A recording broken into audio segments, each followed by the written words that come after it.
Hey everyone, it's Celeste.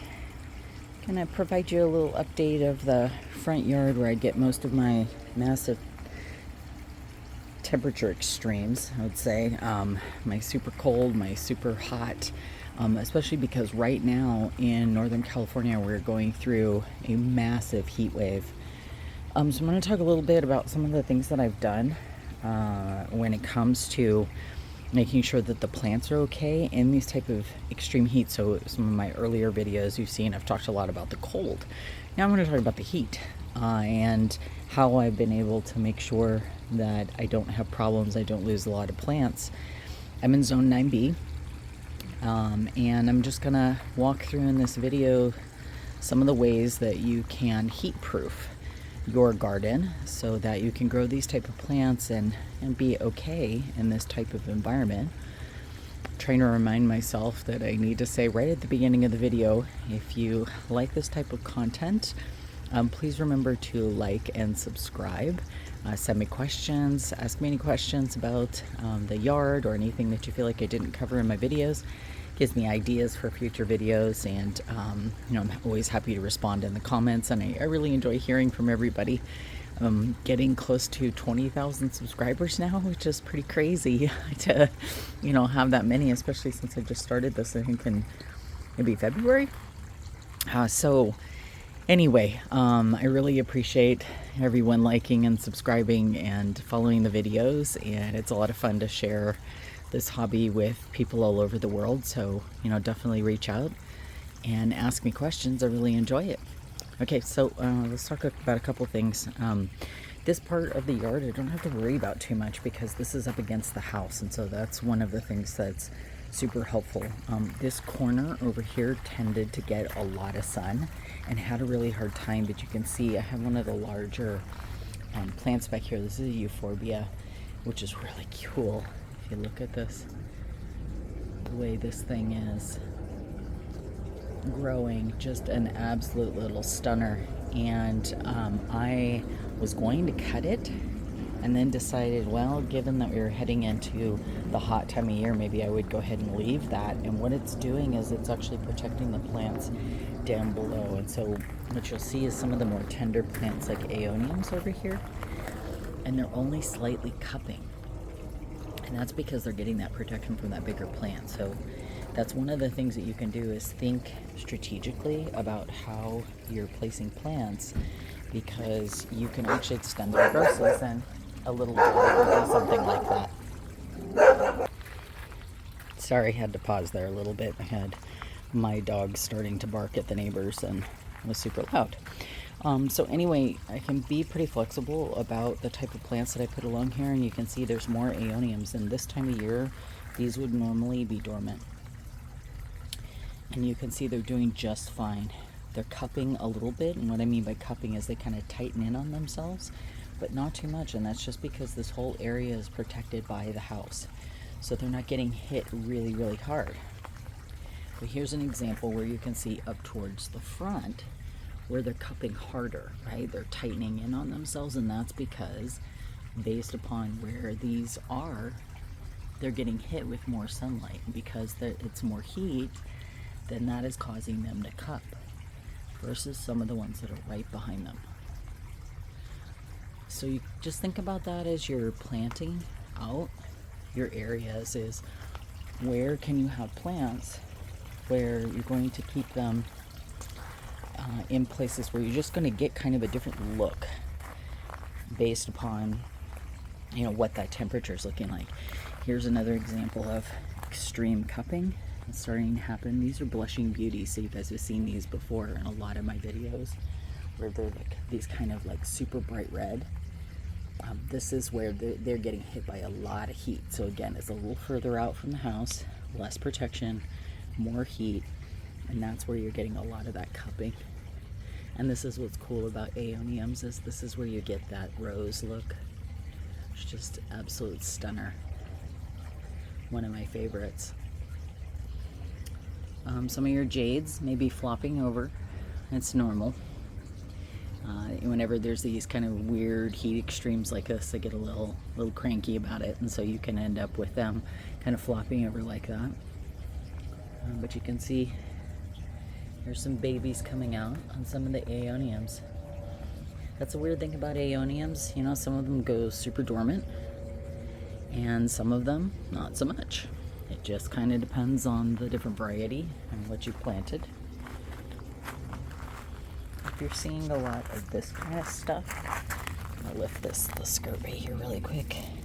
Seeing a lot of this kind of stuff, don't worry, your plant's not dying. This is what Aeoniums do when they're this time of year. So this is just detritus. And this is what Aeoniums do this time of year when they go dormant. They just start to produce some of that yuck underneath there. Thing about that is it will encourage pests, so you kind of want to come along. It just reduces the airflow, and then that's what some of the different pests for Aeoniums like. And so one of the tricks that I always do is I come along, I remove a lot of this type of content, and it's just helpful to keep the plants in a healthier state. It increases that airflow, and then mealies or anything like that, they're less likely to bother the plant. These plants have been, this particular Aeonium has been okay for me. I haven't had too many problems with it, and definitely the Blushing Beauties and the Sunburst Aeonium, which is this one right here, I haven't had too many problems with. So you can see a lot of the jades. This is the Crassulovata jade, which is super beautiful. This one's called Silver Spoons. That was one of the reasons I revamped this entire bed a while back, was because I wanted to get more light to that silver spoon, and super beautiful. So you can see why it's called Silver Spoon. Aloes are being very funky. Not sure why we're tipping like that, maybe because of the sun, but you can kind of see what this looks like. Very cool. Okay, so again, not cutting that euphorbia on the end because I really want to allow that sun to, hit that plant versus some of the softer plants. What I'm going to show you also is that you're going to see a number of umbrellas. There are actually 4 of them out here.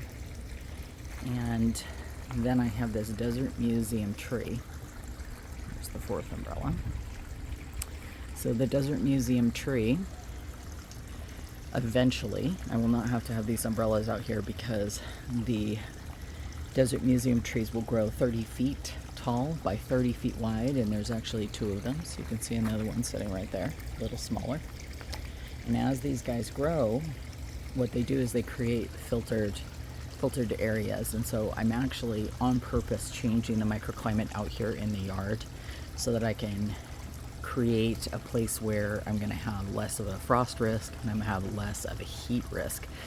Unfortunately, they're not big enough yet. Right now we went as heavy as 105 degrees, which is just crazy. And so unfortunately that means that I'm having to pull these umbrellas out. These are just standard 9.5 foot umbrellas from Amazon. And those umbrellas are super helpful with making sure that the plants get enough shade or enough of a break where they can handle it. What I will tell you is the first year that I had these plants out here, there's no way they could have handled this temperature extreme that we're going through right now. They would have absolutely died. But you can see some of these plants that have been here for a number of years, about 2 now. They have enough of a root system that they're doing okay. I am watering them at night. A little bit of a risk in that, especially because I have a lot of Aeoniums out here. So you saw there's a lot of that detritus from where they're starting to create a lot of those dead leaves underneath. That can trap moisture. It can cause them to rot. So I'm really careful with the amount that I am sprinkling on them. So you're not soaking, you're just getting enough moisture to the plants so that they can handle some of the temperature extremes. But you can see they're doing just fine.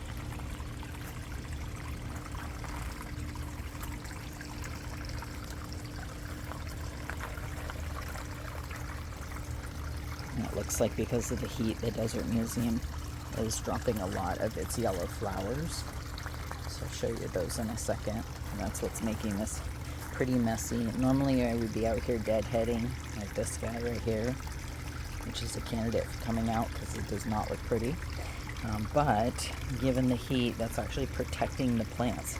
So this type of stuff, I would normally come out here and start snapping off to get rid of, because you can see when I do that, how much nicer the plants, and you can see all the green. But that also means the sun can get in there and the sun can hit those plants, so it can start to hurt them. And so that's why I'm just going to kind of wait. Plus it is, if you are a Lord of the Rings fan, I is Sauron out here during the day, and I am in no hurry to come out here and do anything with these plants during that type of heat. So here are some of the yellow flowers that happen on the Desert Museum tree. So I'm really looking forward to this getting big. When it's 30 feet tall, 30 feet wide, it's really going to help me out. And so as you can see, all the plants are doing okay.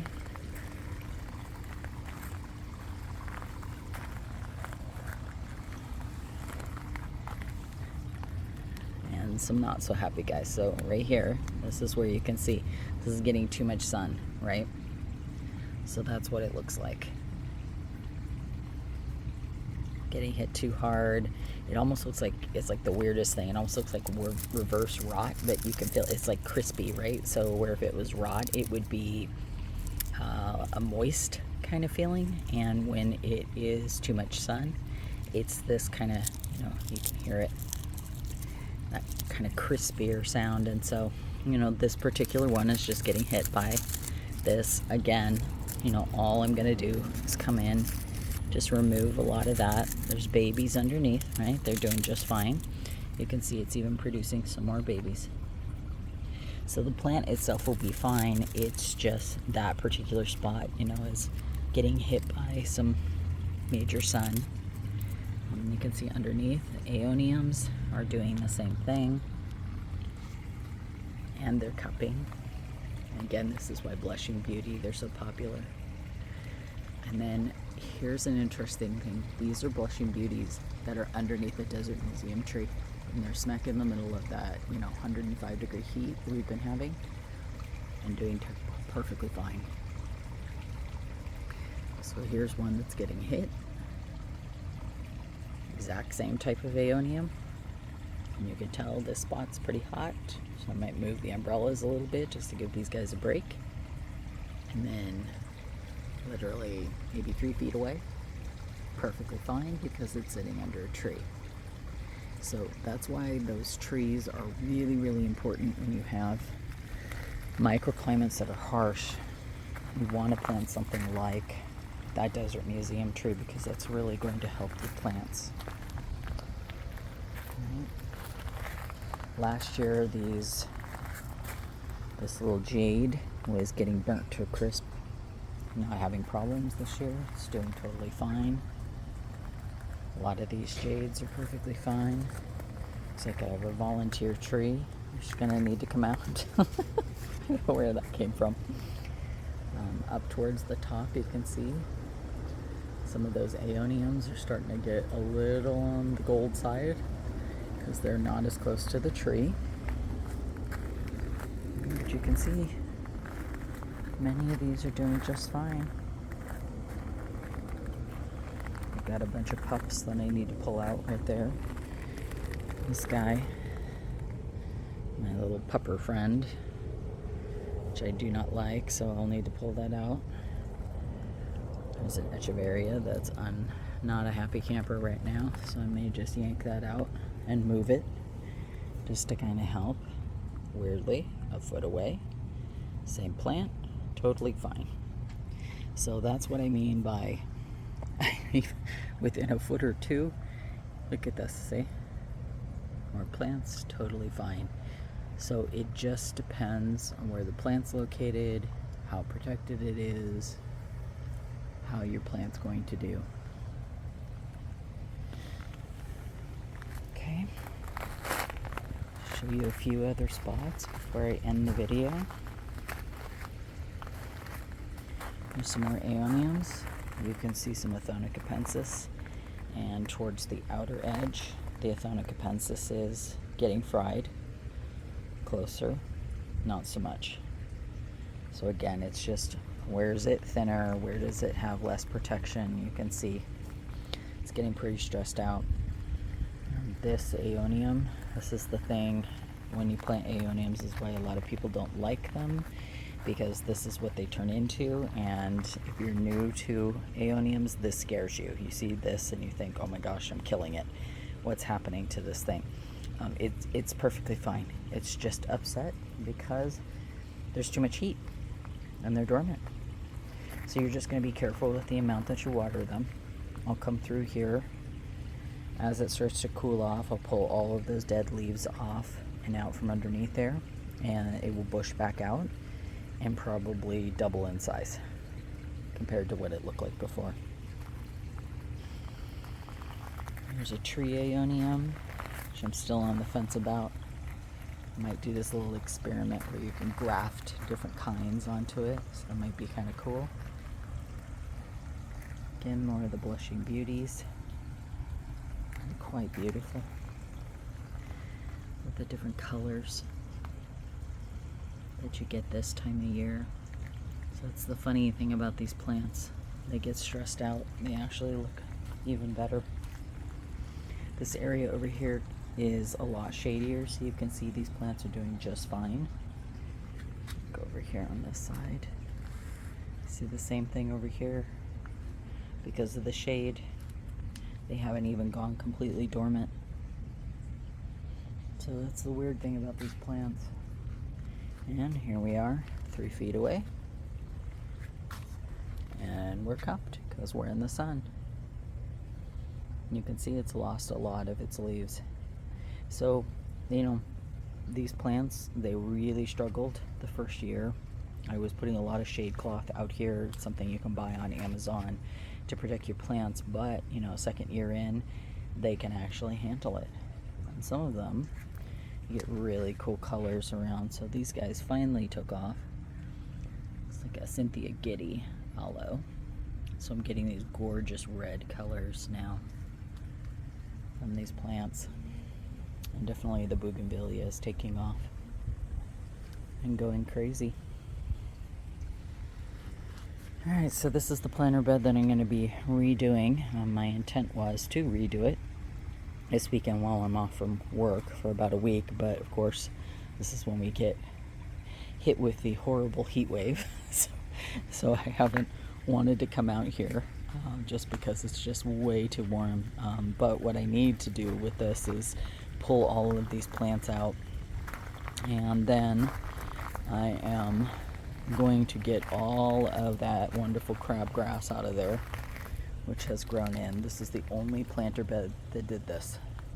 It just drives me insane, but I'm going to have to fix that. So I will pull that all out. I'll build the planter bed back up.